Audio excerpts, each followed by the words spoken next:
l'ordre divin. Bien-aimés, ce matin, je vais vous parler de l'ordre divin.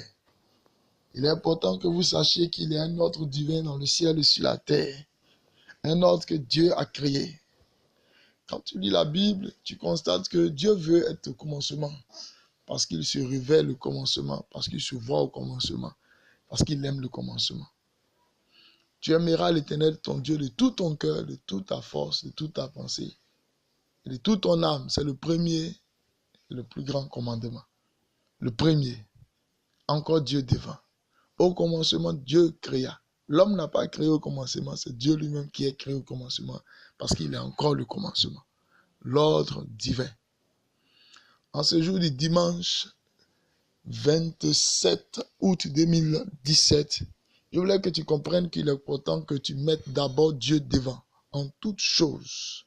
Regarde ce verset qui est très intéressant encore. Psaume 60, verset 14, qui dit « Avec Dieu, nous ferons des exploits. Il écrasera nos ennemis. » Avec Dieu, nous ferons des exploits et il écrasera nos ennemis. Si Dieu n'est pas avec toi, tu ne peux pas faire des exploits. 1, 2, tes ennemis ne peuvent pas être écrasés. Parce que ta force seule ne suffit pas. Ta force seule ne pourra pas y arriver. Mais si toi-même, tu as commencé quelque chose et que tu appelles Dieu après, ne dis pas que Dieu est mauvais. Parce que tu n'as pas été avec Dieu. On dit avec Dieu, c'est-à-dire une association de toi et Dieu, c'est ce qui donne des exploits. Toi et Dieu.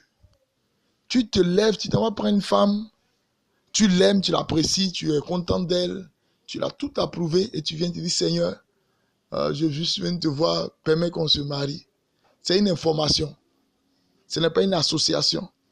Et Dieu va agir pour dire mon fils, vraiment je t'aime, je ne veux pas te perdre. Bon mariage, et tu vas te marier. Tout ce qui va arriver dans le mariage, il faut assumer.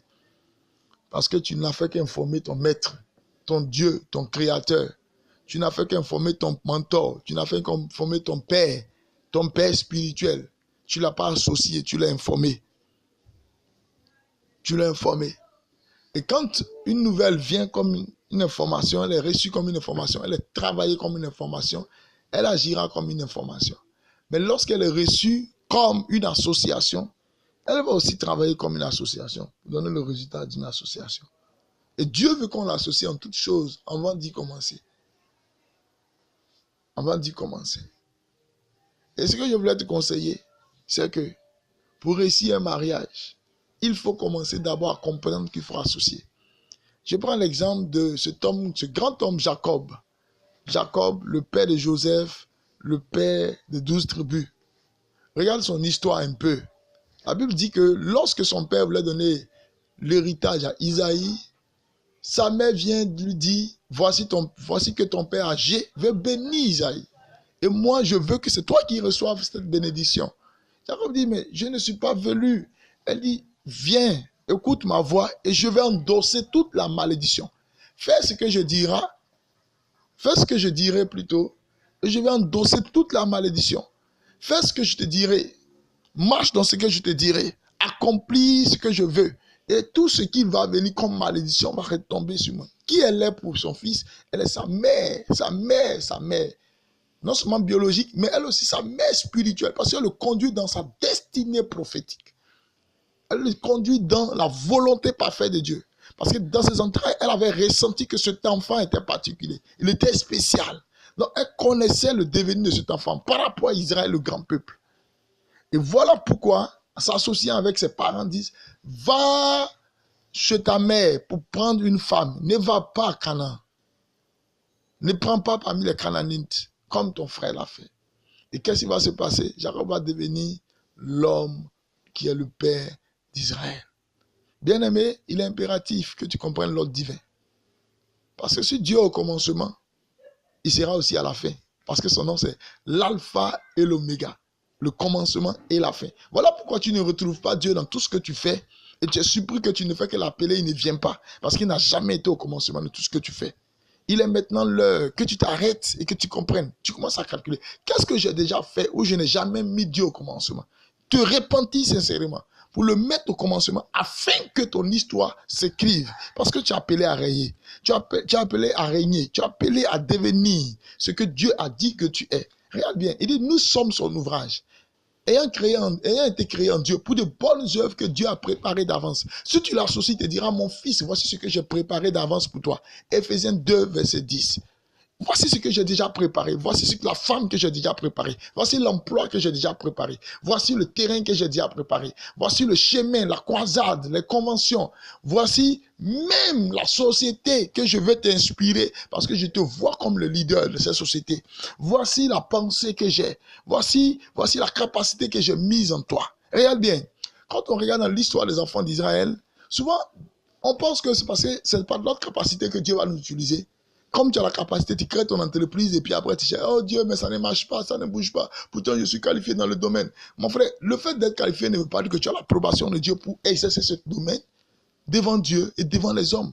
Aaron était qualifié pour savoir faire, pour savoir créer. C'est pourquoi les enfants d'Israël l'ont utilisé à l'absence de Moïse pour faire le veau d'or. Mais regardez, en ce qui concerne la question du tabernacle, Dieu n'a pas dit à Moïse, prends Aaron. Pendant que Moïse cherchait la face de Dieu pour le tabernacle, Dieu lui dit, j'ai préparé Hur et Betsalel. Tu es un Betsalel si tu te rattaches à Dieu, afin d'accomplir ta destinée, pour que Dieu te révèle aux générations. Mais tu seras un Aaron pour ta génération, et les gens vont t'utiliser, et tu ne vas pas bénéficier. Tu seras qu'utilisé à cause de ta capacité, parce que tu n'auras pas cherché l'orientation de Dieu dans ta vie. Parce que l'homme est fait, cette chair, mais il a une destinée prophétique qui a été déjà écrite dans son histoire. Et c'est lorsque tu comprendras l'ordre divin que cette destinée prophétique s'accomplira dans ta vie. Il est l'heure que tu comprennes cela. Il est l'heure que tu marches dans cela. Il est l'heure que tu accomplis cela. Parce que c'est à cela que tu es appelé. C'est à cela que tu es appelé. Regarde bien.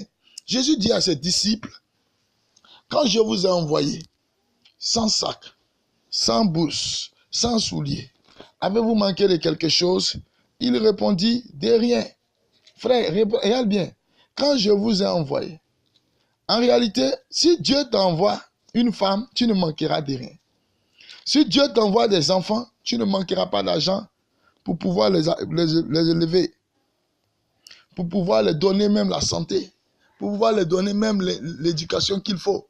Tout ce que Dieu t'envoie, il te donne les moyens, la capacité de pouvoir assumer, de pouvoir arriver jusqu'au bout. Jésus dit dans Luc chapitre 22, verset 35, il dit encore, quand je vous ai envoyé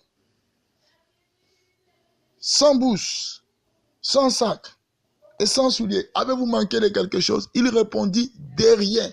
Frère, tu ne manqueras de rien. Tu ne manqueras de rien. Lorsque Dieu, tu vas l'associer, il va te dire, voici le chemin. Maintenant, il dit, allez. Allez. Sur un mandat divin. Regarde bien, tu peux partir rien que sur un mandat divin. Si tu conçois en toi-même que tu as prié, tu as reçu l'orientation de Dieu, engage-toi. Et la réussite t'attend devant.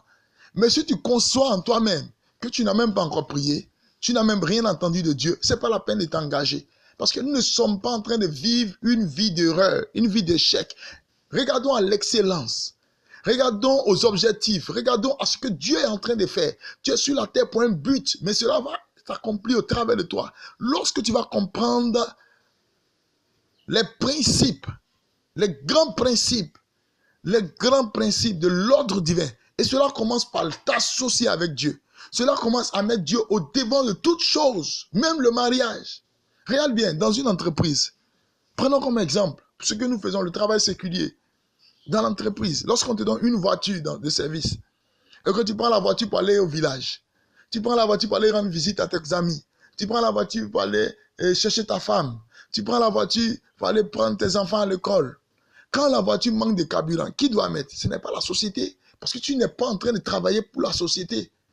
Tu es en train de travailler pour tes propres besoins. Et c'est toi.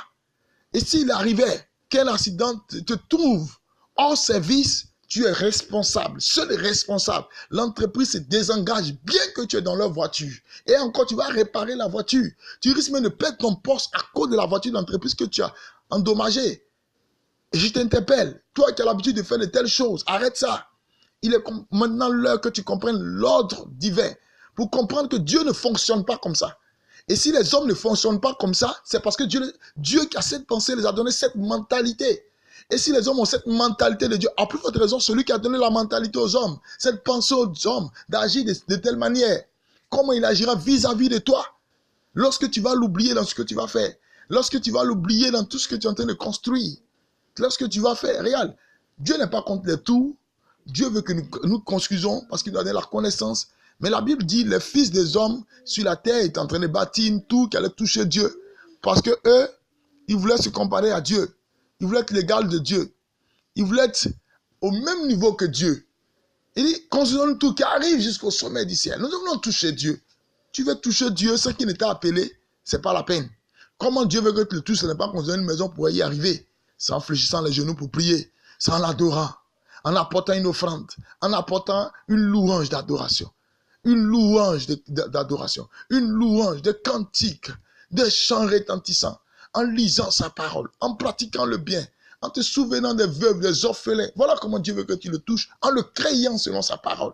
Voilà comment Dieu veut que tu le touches. Voilà quelques exemples comment Dieu veut que tu le touches en apportant fidèlement ta dîme, afin qu'il t'appelle bon et fidèle serviteur en tout ce qu'il te donnera de faire pour lui.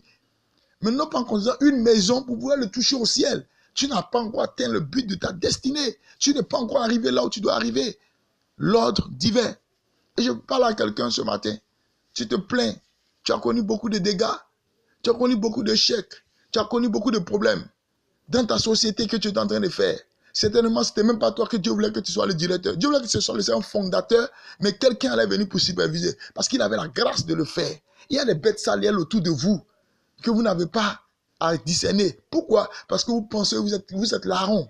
Vous êtes l'homme qui est qualifié. L'homme qui a été équipé, préparé depuis l'Égypte, dans l'esclavage. J'ai souffert en formation à l'école pour avoir mes diplômes. Pourquoi Dieu ne veut pas me laisser faire? Dieu ne veut pas te laisser faire parce qu'il sait que là, tu ne pourras pas réussir à faire ça. Qui t'a dit que l'école que tu as fait, c'est parce que Dieu a voulu que tu sois dans cette filière? Qui a dit que la qualification que tu as eue, Dieu a voulu que tu sois là? Dieu ne voulait pas forcément que tu sois là. Dieu ne voulait pas forcément que tu sois en médecine. Certainement, il te voyait dans l'économie. Mais tu as jugé bon d'aller en médecine. Et comme la grâce de Dieu est sur toi, il ne se répand pas ni de son don, ni de son appel. Tu es son fils, il te laissera faire. Souviens-toi de l'enfant qui a dit à son papa, je veux ma part d'héritage. Et je vais aller pour vivre comme je veux. Et je vais faire fortune.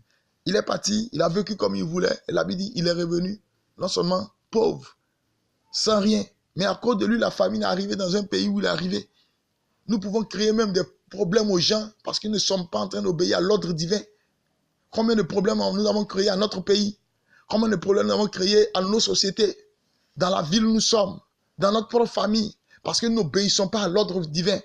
Et je parle à quelqu'un ce matin. Le Seigneur t'appelle à reprendre position, à reprendre ta place. Le Seigneur t'appelle à le mettre au devant, en toutes choses, à le consulter. David a eu la victoire sur tous ses ennemis parce que David est l'exemple de l'ordre divin. Toujours consulter Dieu, toujours écouter Dieu, toujours savoir quelle est la stratégie. Quelle est la stratégie? Et Dieu il a toujours montré les stratégies, il a toujours eu la victoire. Que Dieu nous bénisse ce matin, que sa grâce soit sur notre vie.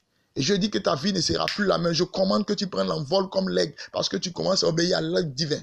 Je commande que rien ne puisse t'arrêter parce qu'avec Dieu, tu feras des exploits. Et lui se charge d'écraser tes ennemis. Tu n'as pas besoin de le voir. Tu n'as pas besoin de savoir qui est contre toi. Mais tu as besoin de savoir, est-ce que Dieu est encore avec moi?